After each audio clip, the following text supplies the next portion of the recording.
이번 분석을 시작하기에 앞서 투자 판단의 최종 책임은 투자자 본인에게 있다는 점을 명확히 말씀드립니다. 저희는 단순 참고용 정보나 분석을 제공할 뿐 특정 종목이나 섹터에 대해 매수나 매도를 절대 추천하는 것이 아닙니다. 네, 안녕하세요. 오늘 저희가 함께 아주 깊이 파고들 기업은 바로 엘라일람 파마시티컬스입니다.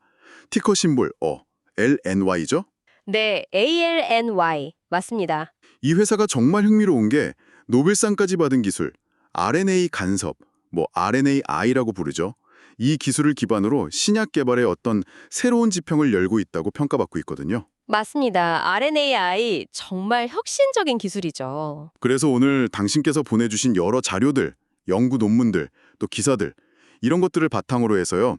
이 엘라일람이라는 기업의 핵심 가치가 뭔지 또 앞으로 어떤 가능성을 가지고 있는지 좀 속 시원하게 한번 풀어보려고 합니다. 네, 좋습니다. 정말 파볼 만한 기업이죠. 저희 목표는요. 오늘 이 시간을 통해서 당신께서 엘라일람에 대해 아하 하는 순간, 뭔가 깨달음을 얻는 그런 순간을 여러 번 맞이하시도록 도와드리는 겁니다. 네, 저도 최선을 다해서 설명을 드려보겠습니다. 아마 흥미로운 포인트들이 많을 거예요. 자, 그럼 한번 시작해 볼까요? 엘라일람이 어떻게 그냥 여러 바이오테크 기업 중 하나가 아니라 이 분야의 거의 개척자, 선구자 이렇게 불리게 됐는지 그 근본적인 힘부터 좀 살펴봐야 할 것 같아요. 역시 RNAi 기술 이야기부터 시작해야겠죠. 그럴 수밖에 없죠. 엘라일람을 이야기할 때 RNAi를 빼놓고는 이야기가 안 됩니다. 모든 것의 시작이니까요. 그렇죠. 엘라일람의 모든 것은 바로 이 RNAi 기술에서 출발한다고 봐야 하는데요. 이게 좀 어려울 수도 있는데 쉽게 말하면 이런 거죠. 우리 몸에서 병을 일으키는 특정 단백질이 있잖아요. 네, 질병 단백질이요? 그 단백질을 만드는 일종의 설계도, 그러니까 mRNA라고 부르는 그 설계도 자체를 중간에서 딱 가로채는 거예요. 그래서 단백질 생성을 아예 못하게 음소거시키는 기술이라고 생각하면 될까요? 아, 음소거 비유 좋네요. 네, 맞습니다. 그래서 유전자 침묵, 진 사일런싱이라고 부르는 거고요. 이게 왜 혁신적이냐면 기존의 약들은 대부분 이미 만들어진 단백질을 찾아가서 그 기능을 막거나 없애는 방식이었거든요. 그렇죠. 이미 결과물이 나온 다음에 대응하는 시기였죠. 네. 그런데 RNAi는 그보다 훨씬 앞단계, 즉 단백질이 만들어지기 전 그 설계도인 mRNA를 표적으로 삼는 거예요. 그러니까 질병의 훨씬 더 근본적인 원인에 접근하는 방식인 거죠. 와, 정말 발상의 전환이네요. 문제의 뿌리를 찾아 들어가는 느낌인데요? 바로 그겁니다. 이 접근법 자체의 혁신성도 물론 중요하지만 제가 더 주목하는 부분은 엘나일람의 뚝심이에요. 툭심이요? 네, 이 회사가 2002년에 설립됐는데 그때부터 지금까지 20년이 넘는 시간 동안 정말 오직 이 RNAi 기술 하나에만 집중했어요. 다른 데 한눈 팔지 않고요. 와, 20년 동안 한 우물만 봤다고요? 요즘 같은 시대에 정말 쉽지 않은 결정이었을 텐데요. 그렇죠. 보통 바이오텍들이 기술 유행가라서 이것저것 시도해보는 경우가 많은데 엘나일람은 달랐어요. 이렇게 한 분야에 대한 장기간의 연구개발 투자는 자연스럽게 아무나 쉽게 넘볼 수 없는 깊은 기술적 해자, 모트를 만들게 됩니다. 강력한 경쟁 우위가 생긴 거죠. 하긴, 20년 동안 쌓인 노하우나 데이터는 정말 엄청나겠네요. 네, 그렇습니다. 그리고 이 플랫폼 기술의 진짜 강점은 뭐냐면 원하는 유전자만 아주 정교하게 핀포인트로 타겟팅할 수 있다는 거예요. 부작용을 줄이면서 효과는 높일 수 있는 기반이 되는 거죠. 아, 정밀 타격이 가능하다는 거군요. 맞아요. 그래서 처음에는 유전적 원인이 비교적 명확한 희귀 질환 분야에서 이 기술의 가능성을 입증하기 시작했어요. 그리고 이제는 그 성공을 발판 삼아서 훨씬 더 시장이 큰 만성 질환 영역으로까지 그 적용 범위를 넓혀가고 있는 중입니다. 희귀질환에서 시작해서 이제는 고혈압이나 고지혈증 같은 일반적인 만성질환까지 넘보는 거군요. 네, 실제로 CEO인 이번 그린스트리트 여성 CEO죠. 이분이 최근 인터뷰에서도 강조를 했어요. 이 강력한 RNAi 플랫폼 덕분에 지난 6년 동안에만 무려 6개의 신약을 성공적으로 시장에 출시했다고요. 6년 동안 6개요? 잠깐만요. 보통 신약 하나 개발하는데 10년 넘게 걸리고 성공 확률도 극히 낮다고 하잖아요. 맞습니다. 일반적인 신약 개발 성공률이나 기간을 생각하면 이건 정말 이례적인 성과예요. 업계 평균을 훨씬 뛰어넘는 거죠. 이게 바로 RNAi 기술의 잠재력과 또 그걸 현실로 만들어내는 엘나일람의 실행력, 이 두 가지를 동시에 보여주는 아주 강력한 증거라고 할 수 있습니다. 와, 정말 대단한데요. 그 뚝심과 기술력이 확실한 결과로 이어지고 있다는 거네요. 알겠습니다. 그럼 이제 좀 더 구체적으로 엘나일람의 가치를 만들어내는 그 두 개의 엔진, 그러니까 현재의 성과와 미래의 기대감, 이걸 좀 나눠서 자세히 들여다볼 필요가 있겠네요. 네, 그게 좋겠습니다. 현재와 미래 두 축으로 나눠서 보면 이해가 더 쉬울 것 같아요. 그럼 먼저 현재, 엘나일람을 이끌고 있는 힘, 현재 가치는 어디서 나오고 있나요? 일단 현재 엘나일람은 이미 시장에 출시한 약들로 아주 탄탄한 실적을 쌓아가고 있습니다. 이게 중요해요. 그냥 미래 기대감만 있는 게 아니라 실제로 돈을 벌고 있다는 거죠. 아, 이미 수익을 내고 있다. 네. 예를 들어 2024년 제품 매출만 봐도 16억 달러를 넘어섰어요. 우리 돈으로 하면 2조 원이 넘는 큰 금액이죠. 와, 16억 달러. 네. 근데 더 놀라운 건 성장률입니다. 이게 전년 대비 33%나 성장한 수치예요. 바이오텍 기업이 이 정도 규모에서 이런 고성장을 한다는 건 정말 대단한 겁니다. 스스로 성장하는 능력을 이미 입증했다고 볼 수 있는 거죠. 33% 성장. 엄청나네요. 그럼 그 성장을 이끄는 핵심 제품들은 뭔가요? 그중에서도 특히 주목해야 할 것이 바로 TTR 아멜로이드증 치료제 라인업입니다. 아, 이름이 좀 어려운데요. 온파트로 그리고 엠부트라. 이 두 가지 약물이 현재 엘나일람 성장의 핵심 동력이라고 할 수 있어요. 네, 온파트로와 엠부트라. 이 두 약이 TTR 아밀로이드증이라는 희귀질환을 치료하는 약인데요. TTR이라는 단백질이 잘못 접혀서 몸의 여러 장기, 특히 신경이나 심장에 쌓이는 병이거든요. 아, 단백질이 잘못 쌓여서 문제를 일으키는군요. 맞습니다. 그런데 이 중에서 특히 엠부트라, 성분명으로는 불트리시란이라고 하는데요. 이 약이 최근에 아주 큰 진전을 보였습니다. 어떤 진전인가요? 원래 엠부트라는 신경계에 주로 문제가 생기는 다발성 신경병증, HTR-PN이라고 하는 유형의 환자들에게 쓰였어요. 그런데 최근에 임상시험을 통해서 심장에 주로 아밀로이드 단백질이 쌓이는 심각한 질환, 바로 심근병증, ATTR-CM이라고 하죠. 이 ATTR-CM까지 치료 영역을 넓히는 데 성공한 겁니다. 아, 기존에는 신경 쪽 문제에 쓰였는데 이제 심장 문제까지 치료할 수 있게 적응증이 확대되었다는 거군요. 이게 왜 그렇게 중요한가요? 이게 왜 중요하냐면요. 바로 시장 규모 때문입니다. 신경병증, HATTR병 시장도 작진 않지만 이 심근병증, ATTT-CM 시장은 그보다 훨씬 커요. 추정 치료만 봐도 약 60억 달러, 우리 돈으로 8조 원에 육박하는 거대한 시장으로 평가받고 있습니다. 60억 달러요? 와, 희귀질환 치료제인데도 시장 규모가 그렇게 클 수 있군요. 네, 왜냐하면 이 ATTR-CM이 과거엔 진단이 잘 안 됐는데 최근 진단 기술이 발전하면서 숨어있던 환자들이 많이 발견되고 있거든요. 그래서 엘나일람 입장에서는 이 엠부트라의 적응증 확대로 인해서 그야말로 블록버스터급 매출을 기대할 수 있는 거대 시장에 본격적으로 진입하게 된 셈입니다. 그렇군요. 단순히 매출이 늘어나는 걸 넘어서 회사의 어떤 체급 자체가 달라질 수 있는 그런 계기가 될 수도 있겠네요. 정확합니다. 그래서 많은 분석가들이 이 엠부트라의 HATR-CM 적응증 확대를 엘나일람이 다음 단계로 도약하는 데 있어서 아주 결정적인 발판 혹은 전환점이 될 거라고 평가하는 겁니다. 알겠습니다. 온카트로와 엠부트라, 특히 엠부트라의 심근병증 시장 진출이 현재 성장의 핵심이군요. 그럼 이 외에 다른 제품들은 어떻습니까? 네, 그 외에도 이미 시장에 나와서 꾸준히 역할을 해주고 있는 약들이 있습니다. 예를 들면 기블라리라는 약이 있는데요. 이건 급성 간성 포르피린증, AHP라는 또 다른 희귀 간질환 치료제고요. 또 옥슬루모라는 약은 원발성 고수산뇨증 1형, PH1이라는 희귀 신장질환 치료제입니다. 아하, 기블라리와 옥슬루모. 이것들도 다 희귀질환 치료제들이군요. 번으로 자리를 잡아가고 있어요. 그러니까 온파트로와 엠보트라라는 강력한 주력 제품에 더해서 이런 다른 희귀질환 치료제들이 포트폴리오를 탄탄하게 받쳐주고 있는 모습인 거죠. 현재의 캐시카우들이 든든하다고 할 수 있겠습니다. 네, 현재 성과가 아주 인상적입니다. 탄탄한 기반을 잘 닦아놓았네요. 하지만 시장이 엘라일람에 더 큰 기대를 거는 이유는 사실 현재보다는 미래에 있다고 봐야겠죠? 아, 미래. 바로 파이프라인 이야기군요. 맞습니다. 이 현재의 안정적인 수익 기반 위에서 앞으로 훨씬 더 큰 잠재력을 가진 신약 후보 물질들, 즉 파이프라인을 아주 공격적으로 개발하고 있다는 점, 이게 엘라일람의 더 큰 매력 포인트라고 할 수 있습니다. 얼마나 공격적으로 개발하고 있나요? 엘라일람이 밝힌 계획을 보면요. 2025년 말까지 무려 25개가 넘는 임상 프로그램을 동시에 운영할 계획이라고 합니다. 25개 이상이요? 잠깐만요. 임상 프로그램 하나 돌리는데도 엄청난 돈과 노력이 들 텐데 25개 이상을 동시에 한다고요? 네, 정말 대단한 규모죠. 이 숫자가 단순히 우리는 많은 신약을 개발하고 있다는 걸 넘어서 더 큰 의미를 갖는다고 보는데요. 바로 엘라일람이 이제 희귀질환 전문 기업이라는 틀에서 벗어나서 훨씬 더 넓은 만성질환 시장으로 본격적으로 나아가겠다는 강력한 야심을 보여준다는 겁니다.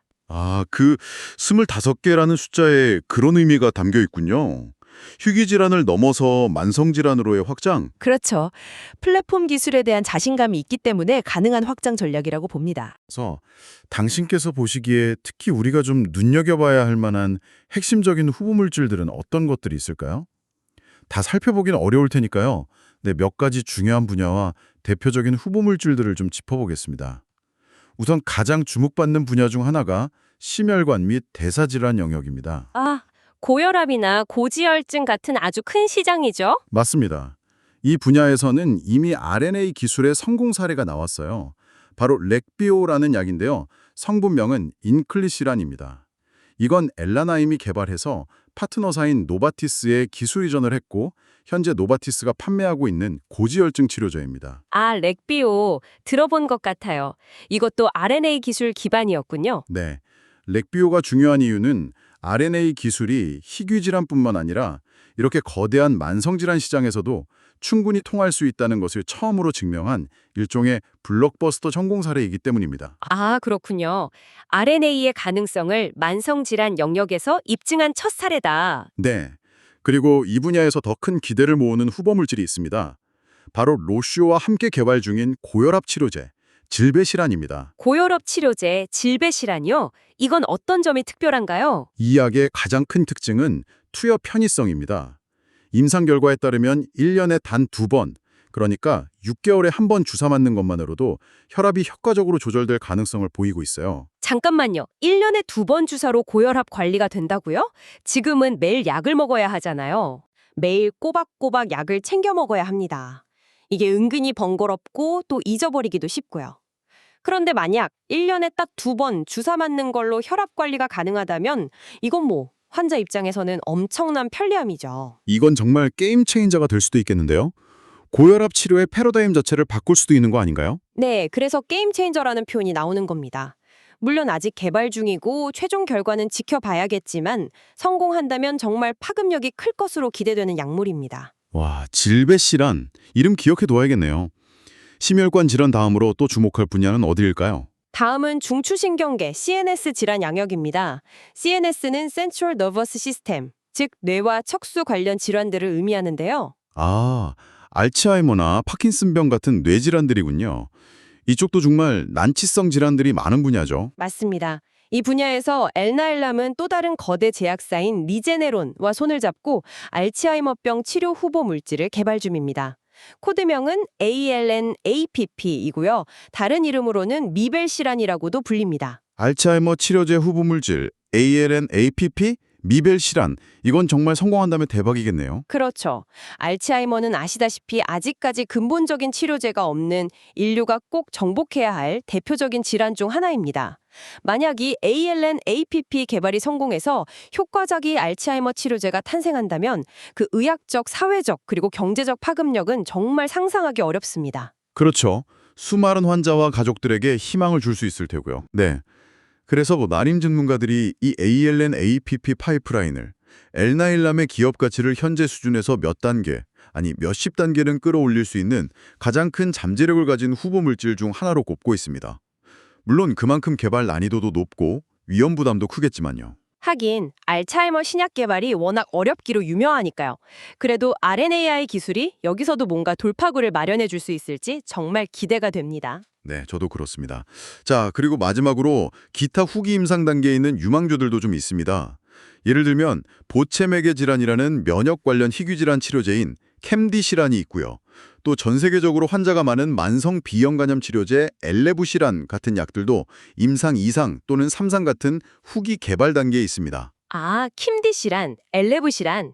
이것들도 성공 가능성이 꽤 높은 단계에 와 있는 약들이군요. 네, 이런 약들이 또 차례대로 성공적으로 상업화된다면 엘나일람이 성장세는 그야말로 날개를 달게 되겠죠. 파이프라인의 깊이와 넓이가 정말 대단합니다. 와, 정말 듣고 보니 파이프라인이 어마어마하네요. 심혈관, CNS, 간염까지 이렇게 다양한 파이프라인들을 보면 당연히 기대감이 커지는데요. 동시에 이런 질문도 생깁니다. 과연 이 수많은 후보 물질들이 최종적으로 신약 허가를 받고 시장에 나올 확률은 얼마나 될까? 신약 개발이라는 게 워낙 실패 확률이 높으니까요. 그렇죠. 아무리 유망해 보여도 마지막 관문에서 실패하는 경우가 허다하니까요. 네. 그리고 만약 성공했을 때 각각의 약이 가져올 경제적 파급력, 즉 매출 규모는 어느 정도일지 예측하는 것도 굉장히 중요합니다. 특히 질베시란이나 ALN, APP처럼 거대 시장을 타겟하는 약들은 성공 시의 잠재력은 크지만 그만큼 경쟁도 치열하고 허가 기준도 까다로울 수 있거든요. 맞아요. 기대와 위험을 균형 있게 봐야겠네요. 그래서 당신께서도 오늘 저희가 나눈 정보들을 바탕으로 이 파이프라인들의 대별적인 성공 가능성과 잠재적인 시장 가치를 어떻게 평가할지 한번 진지하게 고민해 보시는 것이 엘나일람이라는 기업의 미래의 가치를 이해하는 핵심 열쇠가 될 거라고 생각합니다. 네, 좋은 지적이십니다. 미래 가치에 대한 평가는 늘 신중하고 또 다각적으로 이루어져야겠죠. 자, 그럼 이렇게 미래에 대한 기대감이 큰 건 알겠는데 현재 회사의 재무 상태는 좀 어떤가요? 앞서 매출이 빠르게 늘고 있다고는 하셨지만 이렇게 많은 임상시험을 동시에 진행하려면 연구개발, R&D 비용이 정말 엄청나게 들어갈 것 같은데요. 재정적으로 좀 부담이 크지 않을까요? 그 점이 또 엔알람의 인상적인 부분 중 하나인데요. 의외로 재무 건전성도 꾸준히 개선되는 추세를 보이고 있습니다. 아, 그래요? R&D 비용이 엄청 갈 텐데도요? 네, 물론 R&D 투자가 막대한 것은 사실입니다. 매년 수억 달러, 어떨 때는 10억 달러 가까이 쏟아붓고 있죠. 하지만 중요한 것은 앞서 말씀드린 옴파투라, 엠부투라 같은 기존 상업화 제품들의 매출 성장이 워낙 가파르기 때문에 이 막대한 R&D 비용을 상당 부분 상쇄하고 있다는 점입니다. 아, 벌어들이는 돈이 워낙 빠르게 늘어서 R&D 투자를 감당하고 있다는 거군요. 그렇죠. 실제로 가장 최근 실적인 2024년 4분기 실적 발표를 보면 매출과 이익 모두 시장의 예상치를 웃도는 좋은 성적을 냈습니다. 그리고 더 나아가서 2025년 연간 제품 판매 및 수익성에 대한 가이던스, 그러니까 회사의 실적 전망치죠. 이것도 기존의 긍정적인 전망을 그대로 유지하면서 시장에 자신감을 보여줬어요. 오, 실적도 좋고 전망도 밝다는 거네요. 그럼 혹시 흑자 전환 시점은 언제쯤으로 예상되고 있나요? 바이오텍들은 보통 적자 기간이 길잖아요. 네, 맞습니다. 바이오텍 투자의 어려운 점 중 하나가 긴 적자 기간인데요. 엘나일람의 경우 많은 애널리스트들이 바로 올해 2024년을 기점으로 지속적인 흑자 전환이 가능할 것으로 예측하고 있습니다. 와, 올해부터 흑자 전환이요?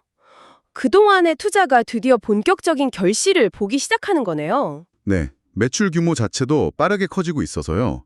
애널리스트들의 컨센서스를 보면 매출이 2024년에 약 22억 달러 수준에서 2년 뒤인 2026년에는 거의 2배 가까이 늘어난 40억 달러 수준까지 성장할 것으로 예측하고 있습니다. 2년 만에 매출이 거의 2배로 뛴다?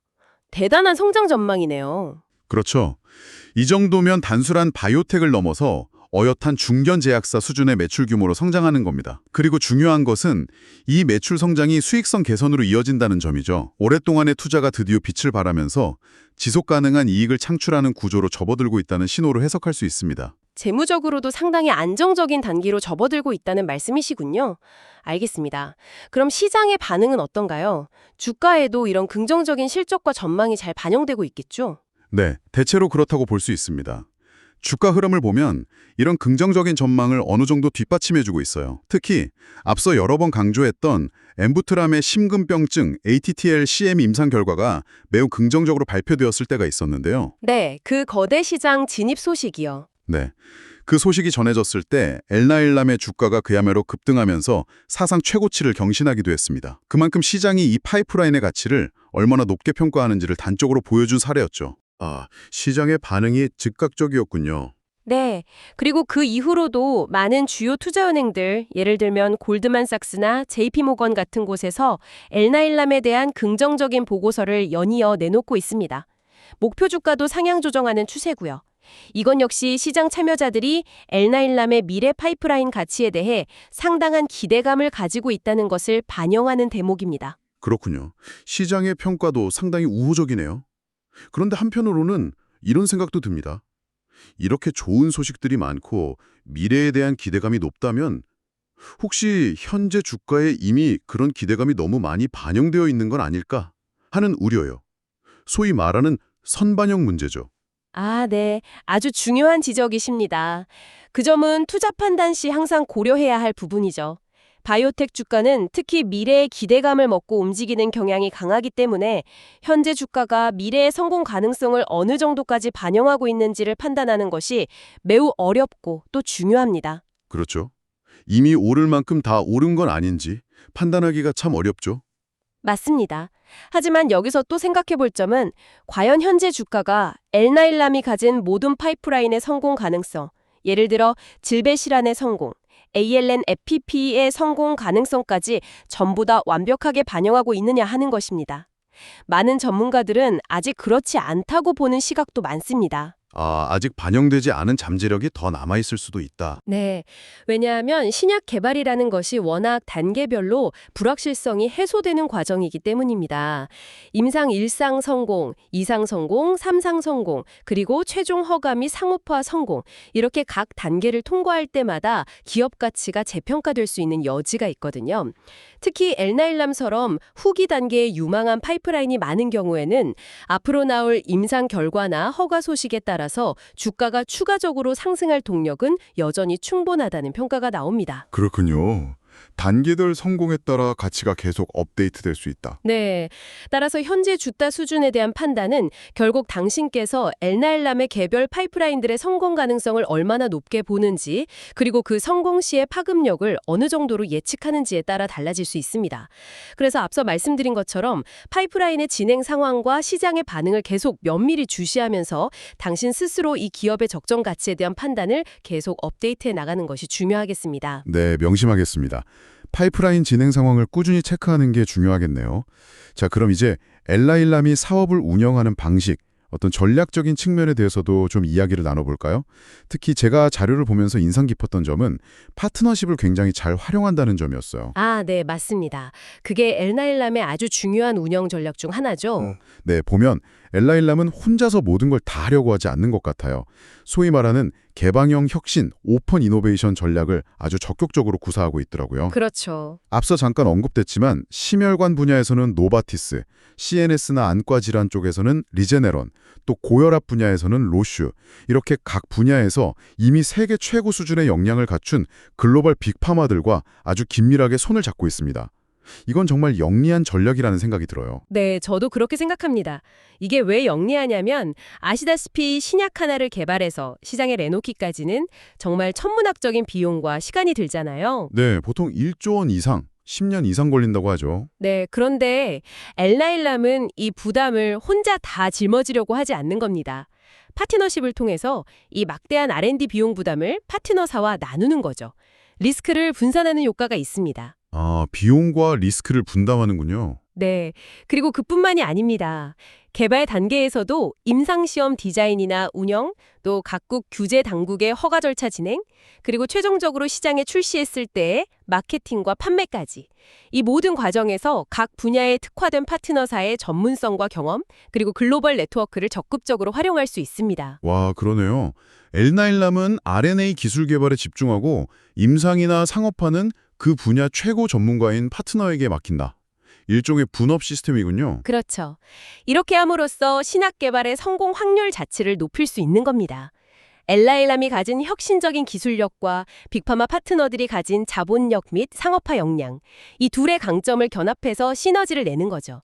리스크는 분산하고 성공 가능성을 높이는 아주 효율적인 윈윈 전략이라고 평가할 수 있습니다. 정말 스마트한 전략이네요. 그런데 이렇게 RNA 치료제 시장이 유망하다면 당연히 경쟁도 치열하지 않을까요? 엘나일람 외에 다른 경쟁사들은 없나요? 당연히 있습니다. 이렇게 매력적인 시장에 경쟁자가 없을 리가 없죠. RNA 치료제 분야의 경쟁 환경도 상당히 치열합니다.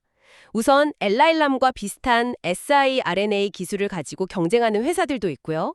같은 siRNA 기업들도 있군요. 네. 그리고 기술 방식은 조금 다르지만 역시 RNA를 표적으로 하는 다른 기술을 가진 강력한 경쟁사도 있습니다. 대표적인 회사가 아이오니스 파마슈티컬스인데요. 이 회사는 ASO, 엔티센스 올리고누클레오타이드라는 기술을 기반으로 하고 있습니다. 아이오니스도 이미 여러 개의 RNA 기반 치료제를 상업화시킨 저력 있는 회사입니다. 아이오니스, ASO 기술 기억해둬야겠네요. 기술 방식은 다르지만 같은 RNA 치료제 시장에서 경쟁하는군요. 그렇죠. 그리고 이런 직접적인 기술 경쟁 외에도 특히 고혈압이나 고지혈증처럼 시장 규모가 아주 큰 만성질환 분야에서는 이미 시장을 장악하고 있는 전통적인 저분자 화합물이나 항체 의약품들과도 치열한 경쟁을 벌여야 합니다. 기존 치료제들의 아성을 넘어서야 하는 과제도 있는 거죠. 하긴 이미 효과 좋고 저렴한 약들이 많이 나와 있는 시장이니까요. 경쟁이 정말 만만치 않겠네요. 이런 치열한 경쟁 속에서 엘나일람만이 가진 강점은 무엇이라고 볼 수 있을까요? 역시 가장 큰 강점은 앞서 이야기했던 퍼스트 무버로서의 경험과 검증된 기술력이라고 할 수 있습니다. 아, RNAi 분야의 개척자로서의 경험이요? 네. 20년 넘게 오직 RNA 한 우물만 파면서 이 분야를 거의 개척하다시피 했잖아요. 그 과정에서 쌓아온 방대한 임상 데이터와 운영 노하우, 약물 전달 기술에 대한 이해도, 그리고 무엇보다 이미 여러 개의 제품을 성공적으로 시장에 출시하면서 검증받은 이 플랫폼 기술에 대한 신뢰도, 이런 것들은 후발주자들이 단기간에 따라오기 힘든 아주 강력한 무기입니다. 확실히 그 20년의 역사는 무시할 수 없겠네요. 그렇죠. 물론 그렇다고 해서 안심할 수는 없습니다.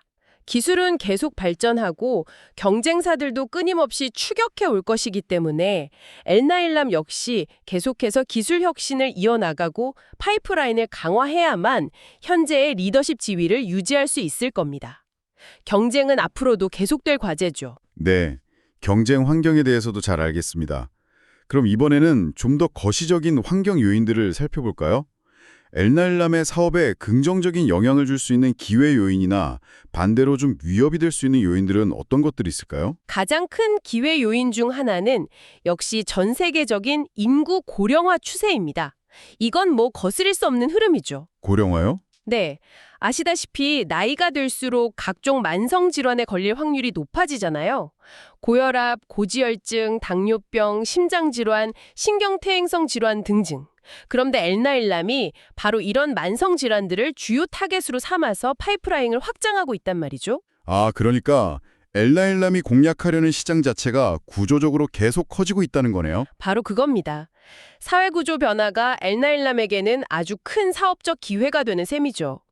또 다른 기회 요인으로는 희귀질환 치료제 개발을 장려하는 각국 정부의 정책적 지원이나 우호적인 규제 환경 같은 것들을 들 수 있습니다.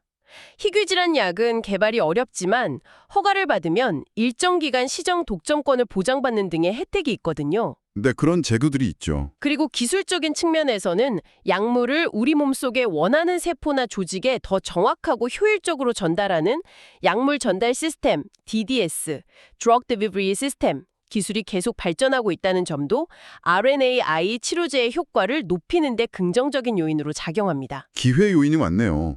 그럼 반대로 좀 우려되는 위험 요인은 없을까요? 당연히 위험 요인도 있습니다. 아마 가장 큰 잠재적인 위험 요인은 전 세계적인 약가 인하 압력일 겁니다. 약가 인하 압력이요? 네, 어느 나라든 건강보험 재정 부담이 계속 커지고 있잖아요. 그래서 각국 정부나 보험사들이 신약의 가격에 대해서 점점 더 엄격한 잣대를 들이대고 있습니다.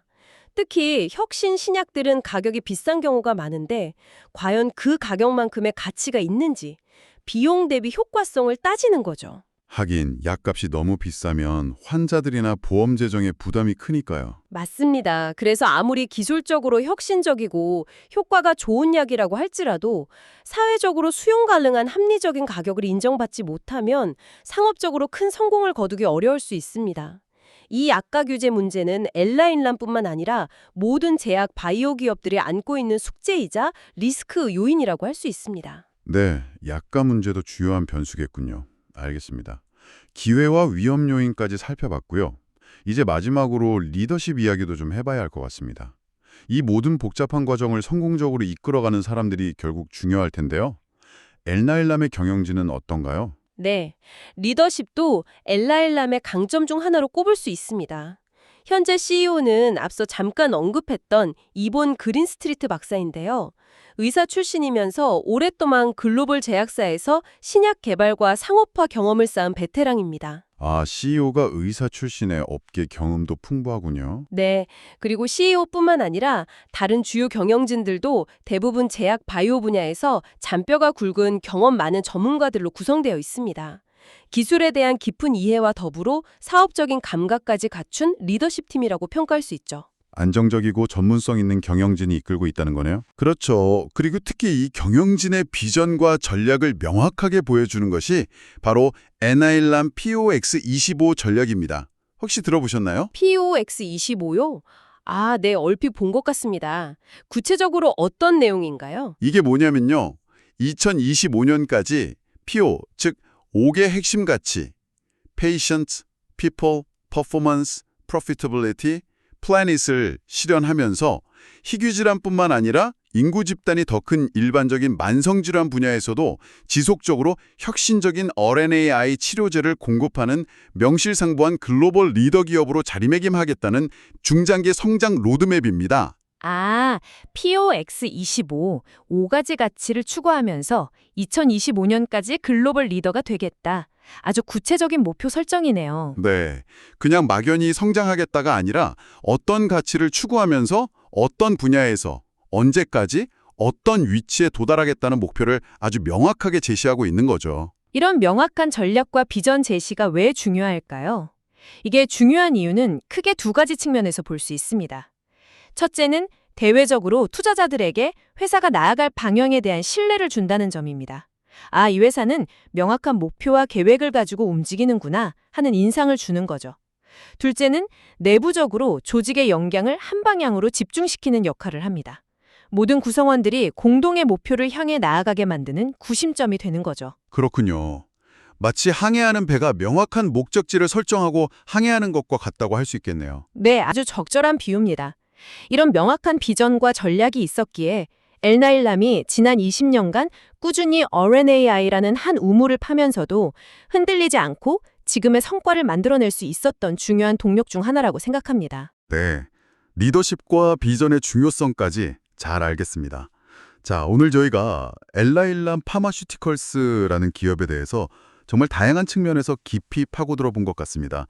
이제 슬슬 마무리를 해야 할 시간인데요. 한번 오늘 나눈 이야기들을 정리해 볼까요? 네, 좋습니다. 정리해 보면 엘라일람 파마슈티컬스는 우선 노벨상까지 받은 RNAi라는 아주 강력하고 또 이미 그 효과가 검증된 플랫폼 기술을 가지고 있다는 점이 핵심입니다. 그렇죠. 기술적 기반이 아주 탄탄하죠. 그리고 이 강력한 기술 엔진을 바탕으로 현재에는 온파트라, 엠부트라 같은 약물들을 통해서 이미 안정적인 매출과 이익을 창출하는 상업화된 제품 포트폴리오를 구축했습니다. 현재가 튼튼하다는 거죠. 네, 현재의 캐시카우가 확실하고요. 동시에 미래를 향해서는 TTR 심근병증 시장 본격 진입이라는 확실한 성장 동력을 확보했고, 더 나아가 고혈압 치료제 질배실환, 알츠하이머 치료제 후보물질 ALN, APP, 미벨실환 등과 같이 훨씬 더 큰 규모의 만성질환 시장에 도전하는 그야말로 막강한 미래 파이프라인까지 갖추고 있습니다. 네, 미래 성장 잠재력도 엄청나다고 할 수 있습니다. 그러니까 요약하면 검증된 기술, 안정적인 현재, 그리고 폭발적인 미래 잠재력, 이 3가지를 동시에 가진 바이오테크 분야에서는 정말 보기 드문 독보적인 기업 중 하나라고 평가할 수 있겠습니다. 특히 희귀질환 분야의 강자를 넘어서 거대 만성질환 시장의 판도를 바꿀 게임 체인저로 도약할 가능성을 충분히 품고 있는 아주 흥미로운 기업임에 틀림없습니다. 네, 저도 전적으로 동의합니다. 물론 오늘 이야기 나누면서 계속 강조했지만 바이오테크 기업 투자의 본질적인 위험성이라는 것은 항상 염두에 두어야 합니다. 그렇죠. 임상 실패 가능성이나 경쟁 심화 같은 위험이요. 간 이 RNAC 시장이 매력적인 만큼 앞으로 경쟁은 더욱 치열해질 가능성도 높습니다. 이런 위험 요인들은 분명히 인지하고 있어야 합니다. 맞습니다. 투자에는 항상 위험에 따르죠. 하지만 그럼에도 불구하고 엘나일람은 질병 치료의 패러다임 자체를 바꿀 잠재력을 가진 이 RNA 혁명의 가장 선두에 서 있는 기업입니다.